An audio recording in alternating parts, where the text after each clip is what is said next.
तो hello students, welcome to the YouTube channel pure mathematical academy. तो आज जो क्वेश्चन डिस्कस करेंगे ये सीएसआई नेट का ही क्वेश्चन है, जो कि 16 फरवरी 2022 में पूछे गए थे।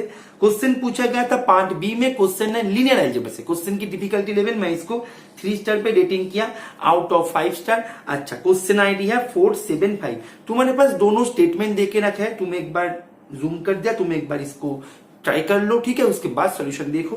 देखो तुम्हारे पास दोनों स्टेटमेंट देके रखा है। स्टेटमेंट 1 क्या बता रहा है कि देयर एग्जिस्ट, एक मिनट रुको, हाँ, there exist a matrix N जो कि 4x4 का है, रियल एंटी वाला, ठीक है, such that this two vectors form a basis of the row space of N. मतलब एन का जो रो स्पेस है वो ये दोनों वेक्टर्स से पूरा का पूरा स्पान हो जाएगा। एंड साथ ही साथ 1 to 1 4 नाम के एक वेक्टर उसके नल स्पेस में रहेगा, ठीक है। क्या वहां पे ऐसे मैट्रिक्स मिलना पॉसिबल है? देखो, जब एग्जिस्ट देयर एग्जिस्ट पूछता है क्वेश्चन में, तब तुम्हें या तो उसको टिक करने के लिए उसके तुम्हें एग्जांपल ढूंढ के लाना पड़ता है, और उसको अनटिक करने के लिए तुम्हें उसके पीछे रीजन देना पड़ता है, ठीक है। तो तुमने मानो कि बोले कि हाँ सर, वहां पे एक मैट्रिक्स ऐसे मिल सकता है जिसका रो स्पेस स्पान होगा ये दोनों वेक्टर से, और उसके नल स्पेस के अंदर 1 to 1 4 ऐसे वेक्टर मिल भी सकते हैं। पहले एज्यूम कर लेना है। तुमने बोला कि हाँ सर ये मिल सकता है, ठीक है, तो ठीक है, मैं मान लेता कि तुमने सही बोले हो। तो उसी को दिमाग में रखते हुए देखो 1 to 1 4 इसके नल स्पेस के अंदर है, ठीक है। इस यहाँ पे बाद में आएंगे। पहले देखो ये दोनों वेक्टर बेसिस हो रहा है रो स्पेस ऑफ एन का। तो यहां से तुम्हें क्या पता लगता है कि रो स्पेस मतलब पूरा जो सभी रो है, ये सभी रो तुम ये दोनों वेक्टर्स से लीनियर कॉम्बिनेशन के रूप से तुम लिख पाओगे। इज इट ओके और नॉट? अच्छा, अभी एन जो मैट्रिक्स है, ये मैट्रिक्स का रो स्पेस जो है ये दोनों वेक्टर्स से स्पान हो रहा है। दैट मींस तुम ये दोनों वेक्टर को इंडिविजुअल एज ए इंडिविजुअल रो भी कंसीडर कर सकते हो। तो हम वही करेंगे, 1 1 1 -1 1 -1 1 1। अभी बाकी जो एंटी है वो क्या है हमें पता नहीं, और उसको ढूंढने का इच्छा भी नहीं है हमें, क्योंकि वो काम का नहीं है कोई, ठीक है। तो उसको यूं ही रख दो ऐसे क्वेश्चन मार्क देके। अभी देखो ये दोनों रो में मतलब ये दोनों रो कुछ भी हो, ये दोनों रो को तुम you can write this two row as a linear combination of this and this. ये तुम कर सकते हो, क्योंकि पूरा का पूरा रो स्पेस जो है वो ये दोनों से स्पान हो जाएगा, ठीक है। अच्छा, तो ठीक है, कोई ना। अभी बता रहा है कि ये मैट्रिक्स का नल स्पेस में ये वेक्टर चला जाएगा। अभी देखो, कोई भी वेक्टर यदि कोई मैट्रिक्स का नल स्पेस का मेंबर हो, मानो एक से एक वेक्टर है जो कि ए नाम के एक मैट्रिक्स का नल स्पेस का मेंबर है, that means A X equals to 0 होना ही होगा। एंड ये इफ एंड ओनली कंडीशन देता है, that means A X equals to 0। ये जब तुम देखोगे तब तुम आंख बंद करके बता सकते हो कि एक्स जो है वो नल स्पेस ऑफ ए का मेंबर है, और जब एक्स नल स्पेस ऑफ ए का मेंबर होगा तब ए एक्स इक्वल्स टू 0 होना ही होगा। ये इफ एंड ओनली देता है। तो यहां पर भी वही होगा, तुमने एन को मान लिया था ये ऐसा मैट्रिक्स जिसके नल स्पेस में ए ही रहेगा, ठीक है। तो नल स्पेस में 1 2 1 4 ये नल स्पेस ऑफ एन के अंदर है, ठीक है। तो दैट मीन्स तुम्हारे पास एन ऑफ 1 2 1 4 ये जो है हम कॉलम वाइज लिख रहे हैं, ठीक है, इसमें कोई दिक्कत नहीं है। 1 1 1 -1 1 -1 1 1। यहाँ पे क्या है हमें पता भी नहीं है, ठीक है। इसको हम एज ए क्वेश्चन मार्क की छोड़ देते हैं। 1 2 1 4। अभी इसको होना है 0 तुम्हारे अकॉर्डिंग, क्योंकि तुमने तो ऐसे ही एज्यूम करके दिया था मेरे को, ठीक है। तो देखो ये 0 होता है कि नहीं होता है। देखो पहले 1 +2 3 3 + 1 4 -4 0, ठीक है। यहाँ पे 1 -2 -1 +1 0 4। यहाँ पे क्या होगा पता नहीं, यहाँ पे क्या होगा पता नहीं। ये इक्वल्स टू 0 0 0 0। तो तुम्हारे पास क्या मिला, 0 इक्वल्स टू 0 4 इक्वल्स टू 0। ये दोनों तो तुम्हें दिखने का जरूरत भी नहीं है, क्योंकि जब तुम 4 इक्वल्स टू 0 तुम्हारे पास मिल गया तब तो तुम्हें ये तो पता लग गया कि तुमने कहीं पे गड़बड़ की हो, क्योंकि 4 इक्वल्स टू 0 तो कभी नहीं हो सकता। दैट मींस तुमने गड़बड़ कहां पे की हो, तुमने एज्यूम मतलब जो एज्यूम किया था वहां पे तुमने तुम्हारे एज्यूमशन पे है। मतलब ऐसे कोई मैट्रिक्स एग्जिस्ट करेगा ही नहीं। बात को समझे? मतलब स्टेटमेंट 1 जो बता रहा था ये बिल्कुल गलत बता रहा था। तो स्टेटमेंट 1 जो सही बता रहा था, जो ऑप्शन को, वो ऑप्शन को पहले अनटिक करके थोड़ा सा चिंता कम करो, ठीक है। मतलब स्टेटमेंट 1 जो है, ऐसे तो ये पता लग गया कि स्टेटमेंट 1 जो है वो फॉल्स है, ठीक है। Is it okay? अभी स्टेटमेंट 2 के ऊपर बढ़ते हैं, चलो। स्टेटमेंट 2 क्या बता रहा है, पढ़ लेते हैं पहले, 1 मिनट रुको।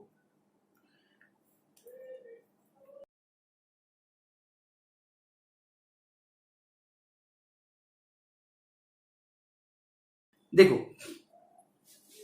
स्टेटमेंट 2 बता रहा है कि वहां पे एक ऐसे मैट्रिक्स मिल सकता है जिसका कॉलम स्पेस ये दोनों मैट्रिक्स से स्पान होगा, ठीक है, and this two vector belong करेगा नल स्पेस ऑफ एम के अंदर। क्या ये पॉसिबल है? देखो कॉलम स्पेस स्पान हो रहा है ये दोनों से, column space not only span, ये बेसिस भी फॉर्म कर रहा है, दैट मीन्स ये दोनों जो है ये लिनियरली इंडिपेंडेंट भी है, ठीक है। अभी देखो rank means dimension of column space, rank of a matrix A, ये equal to dimension of column space of A, ठीक है। अभी dimension of column space of A क्या हो गया यहाँ पे 2 हो गया ना, यहाँ पे तो 2 हो गया, क्योंकि देखो तुम्हारे जो कॉलम स्पेस है ये तो बेसिस है, हमें चेक करने की जरूरत भी नहीं है, फिर भी तुम चेक भी कर सकते हो, क्योंकि एक वेक्टर को दूसरे वेक्टर के स्केलर मल्टीप्लिकेशन रूप में तुम लिख भी नहीं सकते, ठीक है। और चेक करने की जरूरत भी नहीं क्योंकि ये बेसिस बता दिया, दैट मींस ये दोनों है, ये दोनों पूरे के पूरे कॉलम स्पेस को स्पान कर देगा, एंड साथ ही साथ ये दोनों लिनियरली इंडिपेंडेंट भी है। और रैंक क्या होता है मैट्रिक्स का? Dimension of the column space of this matrix A, also dimension of the row space, column space row space का डायमेंशन सेम भी होता है वैसे तो देखा जाए, तो रैंक जो होगा ये 2 के बराबर हो जाएगा, ठीक है। अच्छा ठीक है, अभी नल स्पेस में जो दोनों वेक्टर है, एक है 1 1 1 1 एंड एक है 1 0 1 0, ये दोनों जो वेक्टर है ना नल स्पेस में, तुम देखो ये दोनों वेक्टर भी लिनियरली इंडिपेंडेंट है। क्यों लिनियरली इंडिपेंडेंट है? क्योंकि तुम एक वेक्टर को दूसरे वेक्टर के स्केलर मल्टीप्लिकेशन रूप में नहीं लिख सकते। Is it okay? तो नल स्पेस के अंदर अभी देखो तुम्हारे रैंक, तुम फाइनाइट डायमेंशन के ऊपर काम कर रहे हो, तो रैंक नलिटी थ्योरम को यूज करते हुए तुम्हारे पास ये तो मिल जाएगा डायमेंशन ऑफ, यहाँ पे डोमेन क्या है, यहाँ पे डोमेन है R4, क्योंकि कोई भी मैट्रिक्स यदि मैट्रिक्स 4x4 का हो रियल एंटी वाला, तो मैट्रिक्स रिलेटेड जो ट्रांसफॉर्मेशन है वो R4 से R4 हो जाती है, तो तुम्हें पता ही है, बहुत ही बेसिक है ये, ठीक है। तो dimension of R4 equal to dimension of kernel of, यहाँ पे मैट्रिक्स क्या है, मैट्रिक्स है एम, तो ठीक है M plus rank of, that means dimension of image of, तुम ये भी कर सकते हो, रैंक ऑफ एम ये भी कर सकते हो। अभी रैंक ऑफ एम जो है ये तो 2 पहले से होके रखा है, और ये जो है ये भी 4 है, ये 4 है। अभी इसका जो कर्नेल है, कर्नेल के अंदर जो दोनों वेक्टर है, ये दोनों कर्नेल के अंदर लिनियरली इंडिपेंडेंट भी है, ठीक है। तो इसका डायमेंशन 2 है, तो 4 इक्वल्स टू 2 + 2, तो दैट मीन्स ये सेटिस्फाई कर रहा है। तुम यहाँ से तुम बाय इंस्पेक्शन तुम बता सकते हो, मतलब ये होता है शॉर्ट तरीका, तुम ये शॉर्ट तरीके से तुम बता सकते हो कि हाँ सर वहां पे एक ऐसे मैट्रिक्स एग्जिस्ट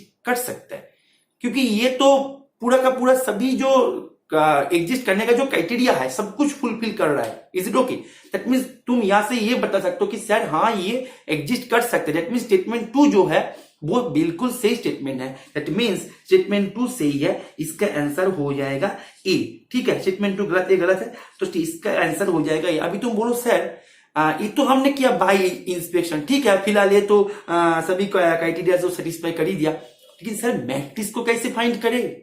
मैट्रिक्स को मान लो कि मेरे को कोई पूछा कि मैट्रिक्स निकाल के दो, तब हम कैसे करेंगे? मैट्रिक्स को कैसे फाइंड करेंगे? उसका भी तरीका है, मैं वो भी तुम्हें सिखा देता हूं। मैं क्यों ये तरीका बोला? क्योंकि ये तुम्हारा टाइम को सेव करेगा एग्जाम में, ठीक है। और एग्जाम में कोशिश करना मैक्सिमम टाइप को सेव करके ज्यादा से ज्यादा अटेम्प्ट करना, ठीक है। तो टाइम हमारा सेव हो गया, अभी टाइम है हाथ में, अभी हम मैट्रिक्स को निकालेंगे।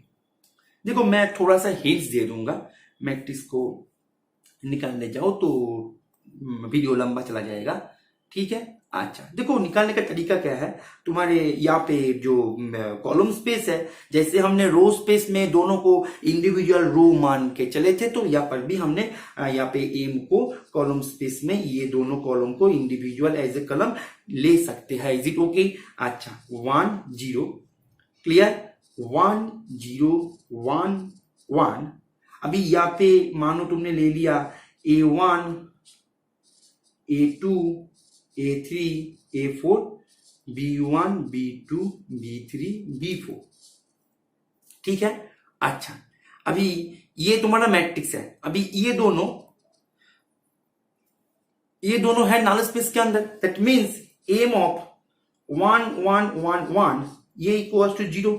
तो तुम्हें करना होगा यहाँ पे तुम करो, ये इंप्लाई करेगा तुम्हें ऐसे करना होगा 1 1 A1 B1 1 0 A2 B2 1 1 A3 B3 0 1 A4 B4, ठीक है, into 1 1 1 1 A equals to 0. That means 1 1 2 plus A1 plus B1 equals to 0. यहाँ पे 1 तो 1 plus A2 plus B2 equals to 0. यहाँ पे 1 1 2 plus A3 plus B3 equals to 0 और यहाँ पे 1 plus A4 plus B4 equals to 0। ऐसे ही तुम्हारे जो 1 0 1 0 ये जो है इसको भी तुम इसका भी सहायता लेके तुम और चारों इक्वेशन मिल जाएगा तुम्हें, और चारों इक्वेशन तुम्हें मिल जाएगा, ठीक है। तो तुम्हारे पास 4 अननोन है, यहाँ पे तुम्हें इक्वेशन का जो सेट मिल रहा है, ठीक है,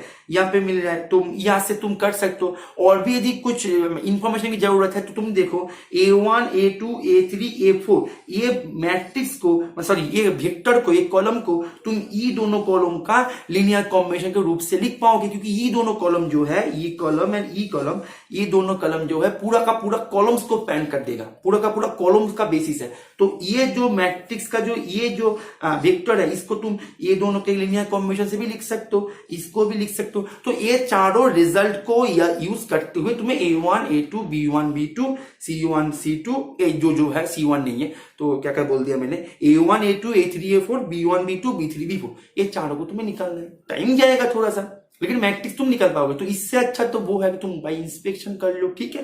तो इसका आंसर हो जाएगा बी, सॉरी बी नहीं, इसका आंसर क्या हुआ था, ए हुआ था, राइट। इसका आंसर हो जाएगा ए। तुम यदि नए देख रहे हो और तुम यदि CSIR नेट दिसंबर 2023 की तैयारी कर रहे हो तो तुम हमारे जो बैचेस है, रेगुलर बैचेस है वो ज्वाइन कर सकते हो। तुम यदि IIT JAM की तैयारी कर रहे हो तो भी तुम हमारे रेगुलर कोर्सेज ज्वाइन कर सकते हो। डिटेल तुम्हें हमारे जो कॉन्टेक्ट डिटेल्स है वहां पे तुम कॉल करके डिटेल्स मांग सकते हो। और तुम यदि नए देख रहे हो, मैं तुम्हें एक बात और बता दूं कि ये प्रीवियस ईयर क्वेश्चन था। हमारा न्यू क्वेश्चंस भी आते हैं हमारे सोशल प्लेटफॉर्म्स पे। तुम्हें उसको एक्सेस करने के लिए करना क्या होगा, तुम्हें हमारे जो सोशल प्लेटफॉर्म्स है सभी पे तुम्हें ज्वाइन हो जाना है। लिंक जो है तुम्हें डिस्क्रिप्शन पे मिल जाएगा। और जो क्वेश्चंस है पूरा का पूरा अपडेटेड पैटर्न में आते हैं, ठीक है। तो तुम चाहो तो वहां पे ज्वाइन हो सकते हो, ठीक है। ओके, तो आशा करूंगा ये जो सोल्यूशन है तुमने एंजॉय की हो, ठीक है। Okay, thank you.